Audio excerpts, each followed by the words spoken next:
Andina Podcast, información confiable.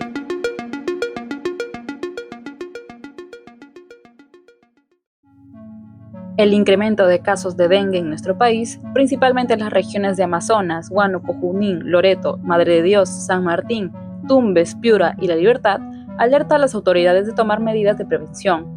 Desde la academia, el investigador de la Universidad Nacional Mayor de San Marcos, Ceder Quispe, ha diseñado Dengap como parte de su investigación doctoral, una aplicación móvil para optimizar el cuidado de pacientes con dengue bajo manejo domiciliario. Esta herramienta ofrece recordatorios, un chatbot, geolocalización de centros de salud y detección de signos de alarma para los pacientes, con el fin de cerrar la brecha que existe entre las indicaciones médicas y su implementación real en el hogar.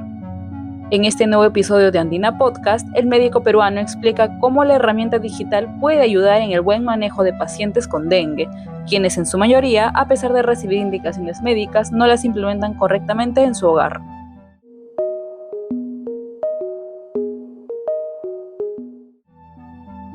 Las fallas en el autocuidado pueden llevar a que los pacientes con dengue no reconozcan a tiempo los signos de alarma, busquen atención hospitalaria de forma tardía y en consecuencia aumenten el riesgo de complicaciones graves o fatales. Como una respuesta a este problema recurrente es que nace Dengap.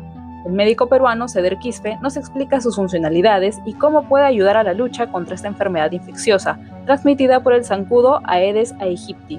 Este aplicativo tiene la funcionalidad principal o busca el objetivo de fomentar el autocuidado en pacientes o en personas que tienen dengue, de tal forma de que puedan llevar a la práctica las recomendaciones médicas que les dan cuando los atienden en el primer nivel de atención o en otros establecimientos. ¿Qué sucede? Que normalmente, a pesar incluso de que las personas acuden a los centros de salud y son atendidos incluso por profesionales de la salud o médicos, muchas veces reciben las indicaciones, ¿no? Las indicaciones de autocuidado, pero no pueden llevarlas a la práctica por diferentes razones. Usualmente ocurre de que una persona cuando está con los síntomas del dengue tiene dolor de cabeza fuerte, una fiebre elevada, y eso mismo hace de que tu nivel de atención y comprensión cuando estás hablando con el médico, tal vez tu memoria en ese momento no está muy lúcida, ¿no? Entonces hace que no recuerdes de forma oportuna cómo tienes que atenderte ni memorices, digamos, las indicaciones.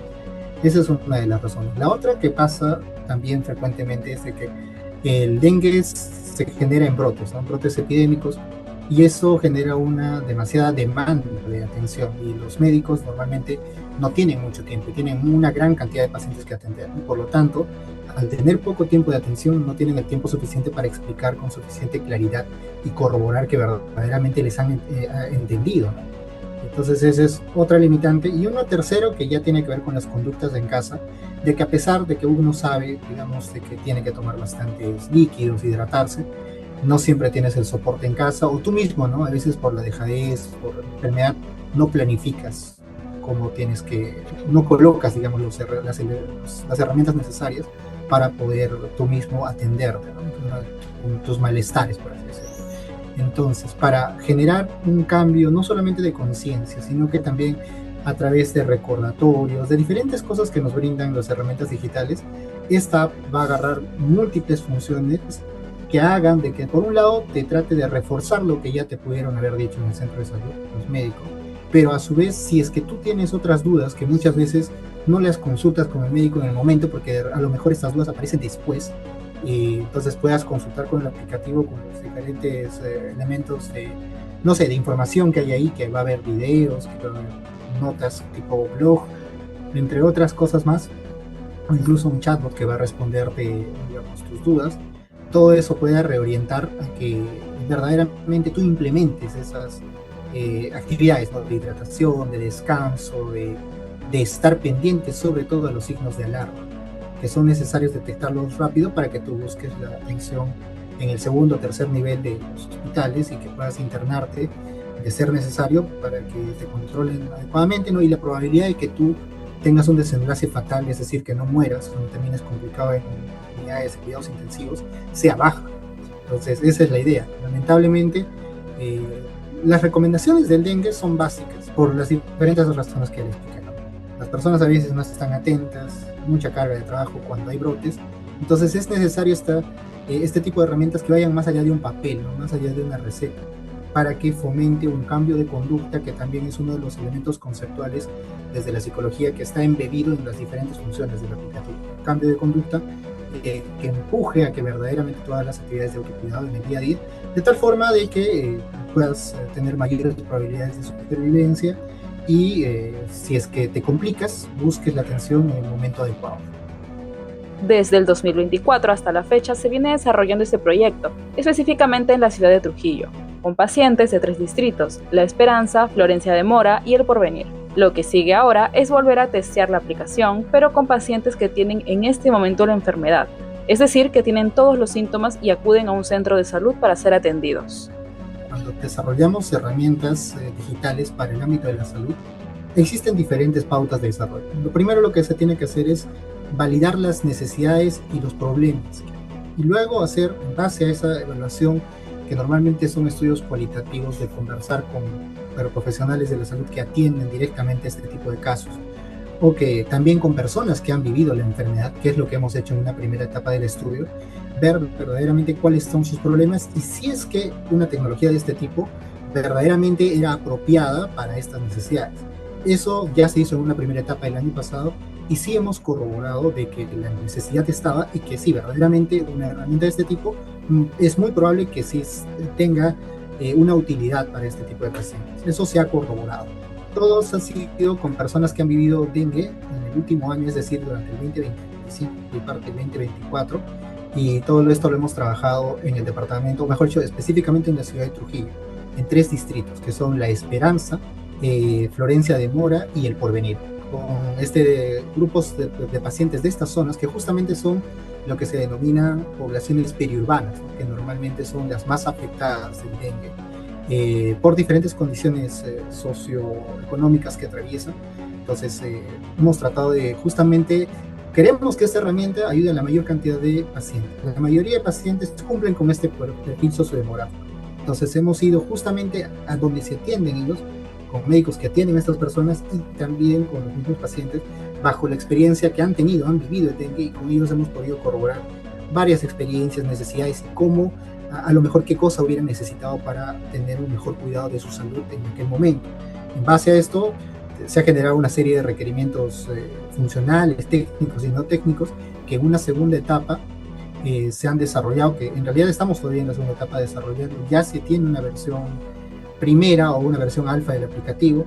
Esta versión alfa ha sido testeada a su vez en un pequeño estudio piloto también, igual con personas que han tenido el dengue.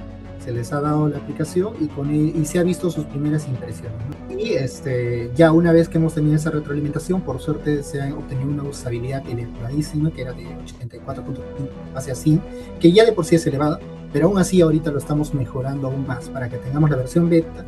Y la versión beta probablemente en el mes de febrero lo estemos testeando otra vez, pero ya ahora no con personas que han vivido dengue, sino ya con personas que en este momento tienen la enfermedad. Es decir, tienen 2-3 días de tener la fiebre, van a un centro de salud o un hospital, y en ese momento, cuando son atendidos por un médico, es que vamos a reclutarlos como parte del proyecto y se les va a facilitar el aplicativo en sus celulares. De tal forma de que a la par de que ellos van a su casa con las recomendaciones médicas, tengan también el aplicativo. Esto va a permitir de que, al ser como una especie de un experimento natural, ellos puedan interactuar con el aplicativo y ver, ¿no?, si es que las necesidades que tienen al cursar con la enfermedad pueden ser absueltas por el aplicativo. Luego de que ya ha pasado un periodo de recuperación de aproximadamente 10-15 días, se les va a contactar nuevamente para que puedan responder una serie de cuestionarios relacionados para ver la usabilidad, el engagement o el compromiso con el aplicativo e incluso el impacto potencial. Pues todo eso vamos a medirlo, esperamos tener buenos resultados, y si es que sí se corrobora, digamos, estas hipótesis en curso de que es útil para las personas en ese momento y vemos que tiene más facilidades, vamos a pasar a una cuarta etapa, y en la cuarta etapa se va a presentar estos resultados ya prácticamente en el mundo real, de la manera de un piloto, pero ya tomadores de decisiones, ¿sí?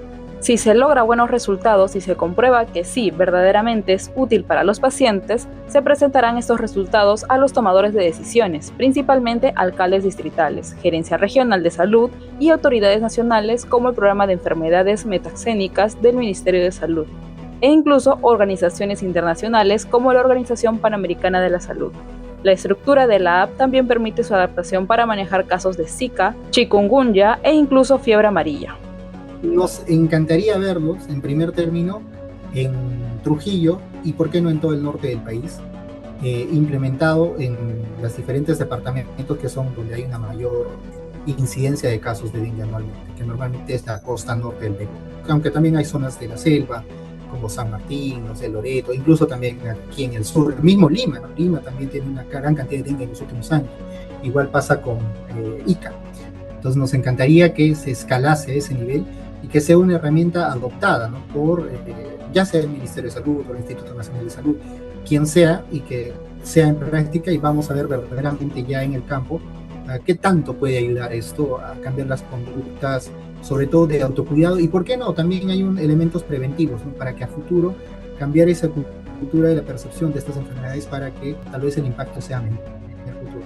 Ahora, esto, si bien es cierto, está dirigido a dengue, puede aplicarse tranquilamente a otros arbovirus. Con una ampliación tranquilamente podría aplicarse a casos de dengue, chikungunya o incluso hasta fiebre amarilla.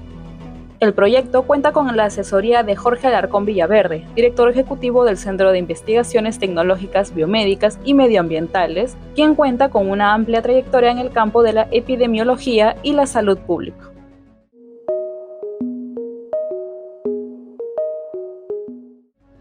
Si deseas conocer más historias de ciencia y tecnología, visita nuestro sitio web podcast.andina.p y síguenos en SoundCloud y Spotify como Andina Podcast. Este episodio fue producido por María Fernández y editado por Lucero Espinosa. Gracias por escuchar.